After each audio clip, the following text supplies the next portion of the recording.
Salamat umaga, tanghali at gabi po sa ating lahat dyan sa Pilipinas at all over the world po. Ito po sa mga hindi po nakakakilala sa ating YouTube channel, paki-search naman po ang Peanuts Vlog na kung saan po iyan po ay sobrang sikat at trending sa ngayon. Ito ay patungkol sa lahat ng Kim Pao po at hindi lang po sa Kim Pao kundi marami pa pong ibang mga artista patungkol dito. Pero atin lang po yung solid Kim Pao po tayo. Okay, alright. Dito na tayo sa mga issues guys. Ito guys ayon dito sa ating mga legit na sources ang Kim Pao po sa ngayon is may bago silang pasilip na movie na kung saan po ay gawan daw sila ng mga movie na naman dahil kitang-kita naman natin na sobrang trending yung kanilang movie. At ngayon po, iniisip ng mga ibang artista na kung saan bakit sobrang dami na daw yung movie ng Kim Pao samantala sila daw ay hindi pa daw sila nabibigyan ng mga ibang projects. Hindi naman po sa yung parang kasi ang sinasabi kasi mga ibang artista guys na halos kasabayan nila ay parang paborito daw sila na management. Dahil ang dami daw mga artista na gusto rin magkaroon ng movie kaso nga lang parang ang Kim Pao lang at ang Kat din lang ang pinapabigyan or binibigyan ng project. Hindi naman po kasalanan ng Kat din or ng Kim Pao na mas marami po silang project sa ngayon kumpara noon dahil nga po kitang-kita naman natin na ang success ng kanilang movie. Ayon dito sa ating legit na sources ay may isang actress to nagsabi na parang humihingi daw siya ng project at ang itatambal daw sa kanya is yung kanyang boyfriend or I don't know if that is her boyfriend till now kasi may mga chismis kasi na yung sinasabi niyang boyfriend niya ay yun daw yung lalaki na halos pag nakakita daw na maganda sa sokmed ay pinipm niya. So parang boyfriend nata ng international itong si lalaki na sinasabi niya na boyfriend niya. She's admitting na boyfriend niya. Pero huwag na natin pag-usapan yan guys. Dahil alam ko na kilala niyo din yung sinasabi ko na sino yung actress na ito. Ayun guys, yung actress na to ay parang pinagsiksikan yung sarili niya sa management ng Kim Pao na kung saan naman ay hindi ata nagustuhan yung mga management ng kanyang inaarte. Dahil daw sa kanyang mga ugali or mga kumbaga sa set daw ba maarte. Parang hindi siya galing sa mahirap, parang yung pakiramdam ni is umangat siya diretso. Parang hindi niya inisip yung kahirapan bago siya natuntun dun sa position na yun. Yun kasi yung level ng tinitignan ng mga management na kung sana is kung ikaw ay umangat, dapat alam mo kung saan ka nang galing. Pero itong artist na daw nito, itong actress na daw nito is parang pakiramdam niya is yung wala na, yung parang matapobre na siya. Wala na siyang pakialam sa mundo niya as long as na may project siya, as long as na sikat siya, and as long as na parang nagiging more productive siya ba? Parang yung iniisip niya lang is may talent ako, ayaw nila akong bitawan dahil ako ay nabibigay ng pera sa kanila, sa network, parang ganun yung mindset niya. Hindi niya inisip yung kung ano din yung mga side or yung mga kung saan siya galing, parang ganon. Pero ito kasi iba kaya sabi daw ng management sa kanya is hindi naman siya prinangka na ayaw ba, pero parang ang sabi daw ng management sa kanya is maghanap lang daw ng mga ibang project na pwede siyang ipasok dun. Kaya galit na galit ko sa Kim Pao dahil pakiramdam niya kasi is parang binabalewala daw yung request niya dahil sa Kim Pao. Kaya ito guys, panoorin po natin yung video ng isang isang content creator na kagaya natin yung reaction niya dito sa actress na to na kung saan po ay palagi siyang dumidikit kay Kim Chu. dahil may intention pala ito at sinisira din niya ang kimchi. May reaction po dito yung sa natin, kagaya natin content creator na kung palagi natin ay Chika Bills. Siya po ay Chika Bills at ito po ay panoorin na po natin. Dito na naman tayo guys. Dito naman tayo magre-react na naman sa isang actress na kung saan po ay umaaligid sa Kento dahil alam mo na may gusto. Kung may gusto ko kasi guys, ito para sa akin to kapal naman ang mukha ng actress na yan na kung saan po ay umaaligid dahil may gusto. At yung kiramdam niya na yung gusto niya is yung boyfriend niya, na boyfriend naman ng lahat. Nakakatuwa no guys, nakakatuwa na yung boyfriend niya, feeling niya, boyfriend niya, pero boyfriend pala ng lahat. Alam kong kilala niyo yung actress nito. Alam kong marami na din itong nabibiktima. Pero sa blind items natin guys is isa siya sa mga kumbaga is may ganyan-ganyan ba. Parang hindi niya kasi alam kung saan siya galing. Parang hindi niya kasi alam kung ano yung unang sabak niya sa showbiz ba. Parang hindi niya na-adapt yung parang siyempre pag ikaw kaya ka nga sumali bilang artista dahil gusto mo maging maganda yung buhay niyo o yung pamilya mo, mabihisa mo sila, or mabigyan ng magandang buhay yung mga parents mo, kapatid mo, mapag-aral mo, or for in short, magkaroon ng malaking income para makatulong ka. Yun, kaya, yun kasi yung dapat mindset, di ba? Yun yung mindset niya nung umpisa nung siya ay bago siya pumasok sa showbiz. Yun, guys. Dahil siguro sa lumaki yung ulo niya ba? Itong actress na to is lumaki na yung ulo niya. May katambal siya before. Ngayon, sa sobrang laki ng kanyang ulo, hindi man lang niya inisip kung nasaan na siya galing.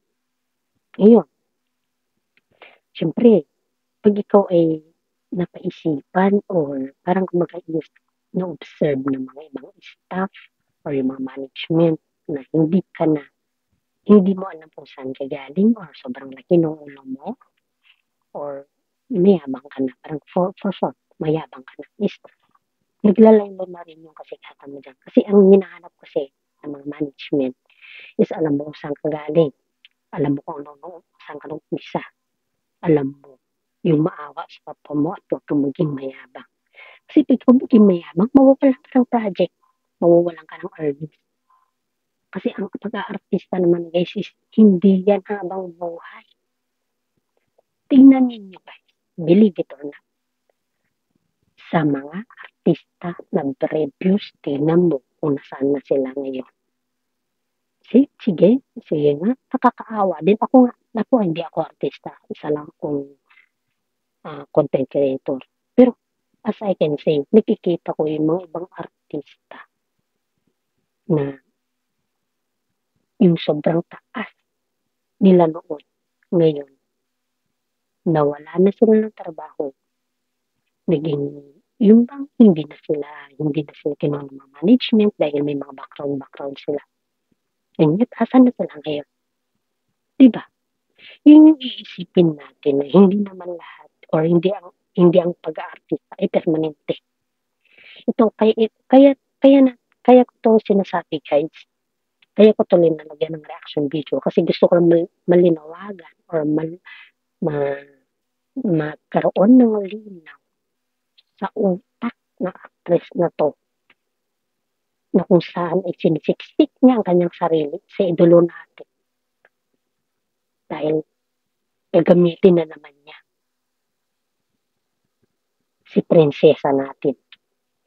Siyempre ito, isipin mo to, paano naman ito bibigyan ng isang project na kung saan ang galing niya manira. Hindi lang sa ang galing manira guys, kundi pag ikaw ay kailangan niya. After ng kailangan niya, tatapon ka na lang. Saan ka naman doon? Kaya, yung ikaw naman yung isang management. Oo, nandun na tayo sa maawa siya. Nandun na tayo sa maawa ka naman sa akin. Pero ang tanong, alam ba niya kung saan siya galing? Alam ba niya kung ano yung pinaggagawa niya? Alam ba niya kung saan napupunta yung mga earnings niya? Kasi may bisyo daw ito guys, ayon dito sa ating legit na sources. Ang actress na 'to ay may mga kaibigan daw na I don't know, we don't know if that is true. Alam mo na, alam niyo na, mahirap naman magbanggit dito, eh. Kaya hindi din kahit siguro magmamakaawa ito or kahit naman siguro sabihin na yung pa-plastic effect ba, eh, paglabas naman niya sa showbiz, paglabas niya sa showbiz, iba naman yung ugali, iba yung ugali niya sa entrance sa showbiz at saka iba yung ugali niya sa labas ng showbiz. Para kumbaga is, kung iba-balance mo, mas mapikat yung sa labas ng showbiz. Saka yung sa showbiz siya, aba, parang hindi siya makabasag ng baso. Yun yung malala dito. Pero pag nasa outside ng showbiz siya, aba, tiyamak. Ang dami niyang sinisirang artista, lalong-lalo na yung mga fan natin, paborito natin. At itong si Princess natin, at sobrang bait pa, pinahiram pa daw ito ng pera. O, pinahiram pa ng pera, di pa binalik. Kaya sobrang kapal ng Facebook ng actress na to. Kasi, ikaw na nga lang yung tinulungan, siniraan mo pa. Hindi naman naniningil si princess natin ba guys? Hindi naman marunong magsingil o naniningil yung princess natin. Ang gusto lang ng princess natin is yung kaibigan na tunay. Yun lang. Pero itong actress na to, aba, mas makapal pa sa one pad ang kanyang mukha. Sobrang kapal. Inaangkin pa ang boyfriend ng may boyfriend. At saka, lakas loob pa lumapit sa management para daw bigyan ng project. At saka sabi niya, sikat naman ako, nagbibigay naman ako ng earnings noon. Pero bakit ngayon, puro na lang sila. Paano naman ako? Saan naman ako? Paano naman yung pagkain ko? Parang gano'n.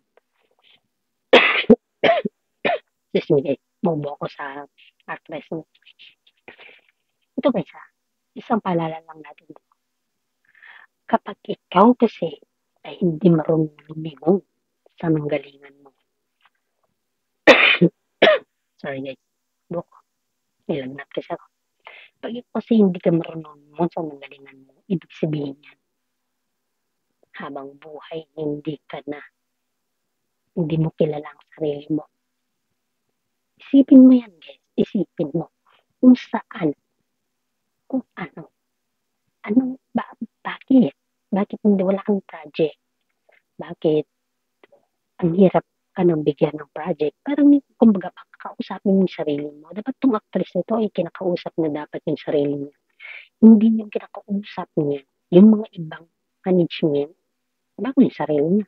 Dapat sarili niya muna bago yung mga management. Para sa ganoon, pag kinausap yung sarili niya, alam niya kung ano yung kanyang kinakawa o yung kanyang ugali, kung ito pa ay sapat ba or kung ito pa ay which is tawag dito na kung ito ba ay